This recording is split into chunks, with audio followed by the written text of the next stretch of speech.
बच्चों, तो कबीर दास की जो हम कबीर दास जी के जो दोहे हम पढ़ रहे हैं गुरुदेव के अंग से, 3 दोहे हम पढ़ चुके हैं। आज चौथा पढ़ रहे हैं। तो चौथा देखते हैं कि राम नाम के पट तरे देवे को कुछ नाही, क्या ले गुरु संतोष ये होश रही मन माही। पटतरे का मतलब है बदले में। यहाँ पे कबीर के अनुसार गुरु की महिमा और उसके अवर्णनीय अवदान के बदले गुरु दक्षिणा में शिष्य दे तो क्या दे। असमस की स्थिति में शिष्य पड़ा हुआ है यहाँ पे कि राम नाम के पटतरे की राम गुरुदेव ने मुझे ऐसी राम नाम का अमूल्य वस्तु प्रदान की है, तो ये इसका मैं क्या मूल्य चुकाऊं। इसमें शिष्य है वो अपने गुरु को संबोधित करते हुए कह रहा है कि सदगुरु ने राम नाम का अमूल्य मंत्र प्रदान किया है। गुरु ने राम नाम का जो अमूल्य मंत्र दिया है उसके बदले में गुरु को गुरु दक्षिणा के रूप में देने योग्य मेरे पास कुछ नहीं है, क्योंकि राम नाम का वह मंत्र ऐसा अद्भुत एवं अमूल्य है कि उसके सम्मुख संसार की समस्त वस्तुएं तुच्छ और हे है। उस मंत्र के बदले में मैं उसके बराबर देने के लिए कुछ नहीं है मेरे पास। ऐसी स्थिति में गुरु को क्या अर्पित करके मैं संतुष्ट हूँ। गुरु को क्या कुछ देने का उत्साह मन के भीतर ही हुमक कर रह जाता है शिष्य के कि मैं गुरु को क्या दक्षिणा दूँ इस राम नाम अमूल्य वस्तु के बदले। यानी गुरु की महानता, राम नाम की महत्ता और शिष्य की विनम्रता यहाँ पे एक साथ दर्शाई गई है। तो नीचे इसकी व्याख्या मैंने दी है। 5वां पढ़ते हैं। सतगुरु के सदके करूं दिल अपनी का सास, कलयुग हमसू लड़ी पड़ा मुहक्कम मेरा बाज। यानी यहाँ पे कबीर के अनुसार गुरु के ज्ञान से शिष्य अजय बन जाता है। अपनी आत्मा को साक्षी बनाकर सच्चे हृदय से अपने आप को अपने गुरु पर न्यौछावर करता है। शिष्य है वो अपनी आत्मा को साक्षी और गवाह मानकर अपने सच्चे हृदय से अपने को अपने गुरु पर न्यौछावर करता है। और गुरु के ज्ञान के बाद अब मेरे मन में किसी भी प्रकार का द्वंद या विकार नहीं रह गया है। यानी गुरु ने मुझे ज्ञान प्रदान किया है, इससे मेरे अंदर के विषय विकार सारे समाप्त हो गए हैं और मेरे अंदर किसी प्रकार की द्वंद की स्थिति नहीं रही है। गुरु के सद ज्ञान के प्रति पूर्ण निष्ठा एवं दृढ़ता के साथ मैं समर्पित हूँ। कलयुग जो मुझसे लड़ रहा है वह भी अब मेरा कुछ बिगाड़ नहीं सकता। कलयुग के विविध माया मोह और प्रपंच मुझे परास्त नहीं कर सकते। यानी जो ये विषय वासनाएं, बाहर की जो है भोग विलास की विषय वासनाएं हैं, ये मेरा अब कुछ नहीं बिगाड़ सकते, क्योंकि सदगुरु ने अपने सद ज्ञान से मुझे शक्ति समान संपन्न बना दिया है। ज्ञान का शक्तिशाली बल अब मेरे पास है, वह मेरा रक्षक है। यानी इस साखी में अरबी फारसी के शब्दों के साथ खड़ी बोली हिंदवी का स्टिक प्रयोग कर कबीर ने अपने अमीर खुसरो द्वारा प्रयुक्त हिंदवी को प्रसारित भी यहाँ पे किया है। गुरु की ज्ञान युक्ति के द्वारा भाव का समर्थन होने के कारण काव्यलिंग अलंकार यहाँ पे दिया है। सदगुरु लई कमाण करी बहान लाग्या तीर, एक जो भाया प्रीति सु भीतरी रहा शरीर। बहुत ही बढ़िया कबीर ने ये यहाँ पे दुआ कहा है कि इस साखी में कबीर के अनुसार गुरु प्रेम पूर्वक शिष्य के हृदय में यहाँ शिष्य के हृदय में भर देता है प्रेम। यानी कमाण यानी धनुष, बहान माने बरसाने लगा, और भाय मारा यानी शरीर में। यानी एक ऐसा सदगुरु ने शब्द रूपी धनुष लिया है और उस पर ज्ञान रूपी बाण का संघान किया और बड़े यत्न से लगाकर बरसाने लगे हैं। यानी बहुत ही बड़ा अच्छा दुआ दिया है कि सतगुरु ने शब्द रूपी धनुष अपने हाथ में लिया है, उस पर ज्ञान रूपी बाण का संघान किया है और बड़े यत्न से लगातार बरसाने लगे। यानी रूपक अलंकार का बहुत ही अच्छा उदाहरण है। उसमें से एक तीर जो उन्होंने बड़े ही स्नेह से चलाया था वह मेरे शरीर को भीतर तक बिंद गया। तात्पर्य है कि सदगुरु के ज्ञान से भीतर का अंधकार और मलिनता मिट गई है। यानी एक तीर, एक ऐसा शब्द बाण मेरे हृदय में लगा है, इससे मेरे अंदर की जो विषय विकासनाएं लालसाएं थी वो सारी समाप्त हो गई है। जो मेरे अंदर विषय वासनाओं का अंधकार छाया था, वो मलिनता थी, वो सारी मिट गई है। हृदय तक बाण को पहुंचाने के लिए मध्य के समस्त अंधकार के आवरण को भेदना पड़ा है। इसलिए वह हृदय के भीतर पर्याप्त स्थान मिलने के कारण वहीं पर ठहर भी गया है। यानी ऐसा शब्द रूपी बाण, धनुष बाण है, वो मेरे हृदय में इस प्रकार लग गया है कि वो ज्ञान मेरे हृदय में स्थित भी हो गया, ठहर भी गया है। गुरु अपनी ज्ञान वाणी को शिष्य के कान के रास्ते हृदय तक उतार देता है, किंतु आज गुरु ने जो बाण चलाया है वह बाण प्रीति का है, इसलिए वह सीधे हृदय तक पहुंच गया है और वह वहां पर ठहर भी गया है। प्रीति शब्द का बाण कबीर की दृष्टि में सर्वाधिक मरक भेदी और प्रभावी है।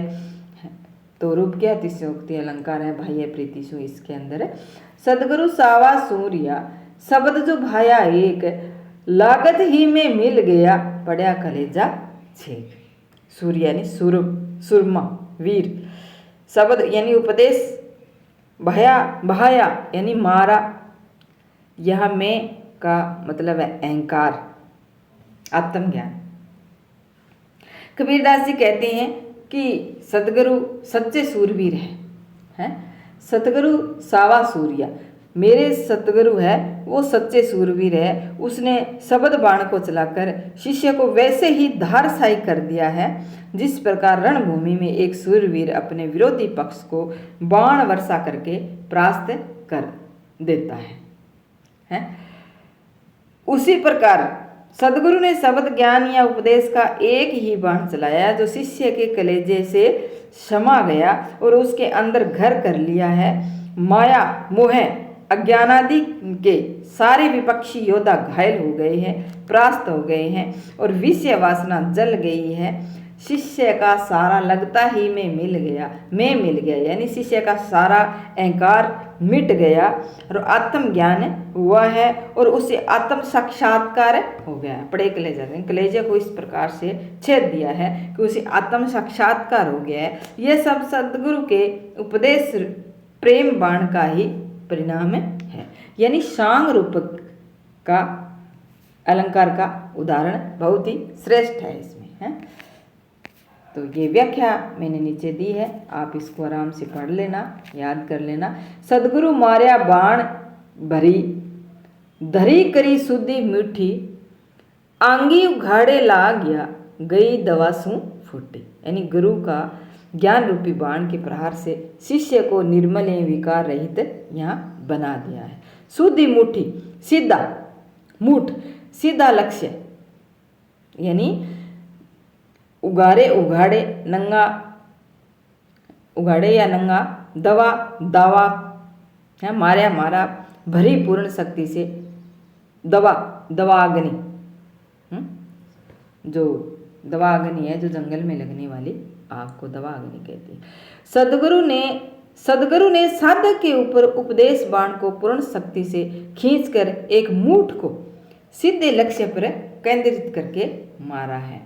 बाण के लगते ही दवाग्नि सी फूट पड़ी है, यानी अंदर ऐसी अग्नि प्रज्वलित हो गई है कि उस दावाग्नि ने साधक के शरीर के मोह, माया, विषय, विकार आदि के वस्त्र वर्णों को उतार कर उसको आवरण विहीन कर निर्मल बना दिया, अर्थात ब्रह्मचारियों ने अज्ञान के आवरण से मुक्त कर दिया है, जिससे साधक को आत्म साक्षात्कार का अवसर मिला और उसे आत्मज्ञान की प्राप्ति हुई है। अंगे उघाड़े ला गया गई दवा सो फूट, यानी दवा अग्नि के इसकी इसी अंदर फूट गई है जो विषय वासनाओं को सभी को मिटा दिया है और अज्ञानता और को आवरण से उसे मुक्त कर दिया है। सीधी मूठ का तात्पर्य सहज भाव से है। जब गुरु जड़मती शिष्य को उपदेश देते देते थक जाते हैं तब अपनी पूरी ताकत से ज्ञानोपदेश की ऐसी भेदक शैली का प्रयोग करते हैं जिससे शिष्य की सारी जड़ता पल भर में ही मिट जाती है। सदगुरु का प्रबोधन सामान्य सांसारिक अनुभव से अलग और विशिष्ट होता है। उपमा, सांग रूपक, अतिशयोक्ति अलंकार का बढ़ा चढ़ाकर के प्रयोग हुआ है। यानी बढ़ा चढ़ाकर जहाँ प्रयोग किया जाता है वहाँ अतिशयोक्ति अलंकार होता है। हंसे न बोले उन मनी, चंचल मैल्या मारी, कहे कबीर भीतरी विदा, सदगुरु के हथियार। यानी गुरु के आत्मज्ञान का करा देने के बाद चित्त की चंचलता समाप्त हो जाती है और साधक उन्मनी की अवस्था में पहुंच जाता है। उन्मनी जहाँ मन की चंचलता समाप्त हो जाती है और एकाकार हो जाते हैं। मैल्या वृत्तियाँ, बेचैन करना, विदा यानी भेद देना। यानी योग की उन्मन अवस्था का वर्णन करते हुए कबीर जी कहते हैं कि सदगुरु के द्वारा प्रेम पूर्वक चलाए गए उपदेश के बाण ने शिष्य के हृदय को भेद दिया है, जिससे उसके मन की चंचल वृत्तियां नष्ट हो गई है, अर्थात मन की संकल्पात्मक और विकल्पात्मक दशा मिट गई है। जो शिष्य का मन है वो विकलिप्त हो रहा है, उसकी ऐसी दशा मिट गई है। चंचल वृत्तियों के नष्ट होते ही शिष्य उन्मनी योग अवस्था में पहुंच गया।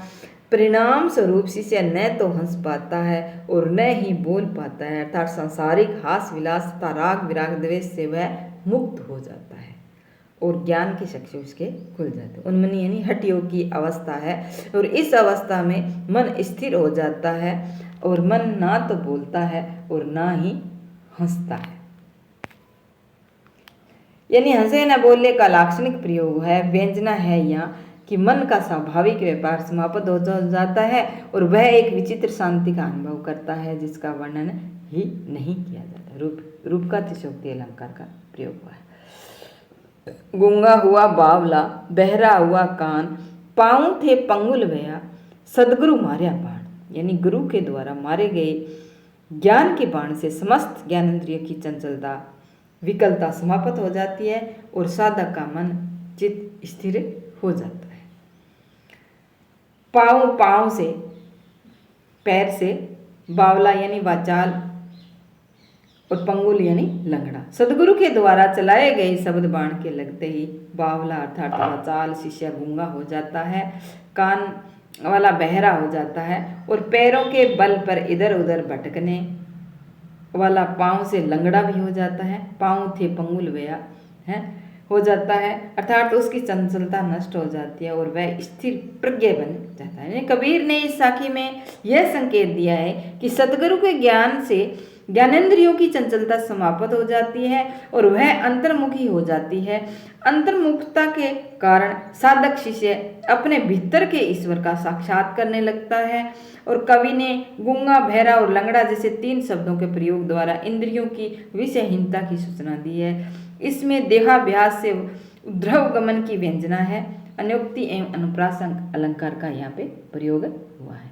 यानी यहाँ इस सरलार्थ और व्याख्या सरल रूप से दी गई है। यहाँ पे पीछे लागा जाए था लोक वेद के साथी, आगे थे सदगुरु मिल्या दीपक दिया हाथी। यानी ज्ञान की ज्योति, दीपक का मतलब यहाँ ज्ञान की ज्योति है। कबीर दास जी कहते हैं, कबीर के अनुसार गुरु के ज्ञान प्राप्त होने के बाद साधक ब्रह्मचारों एवं कर्मकांडों से मुक्त हो जाता है।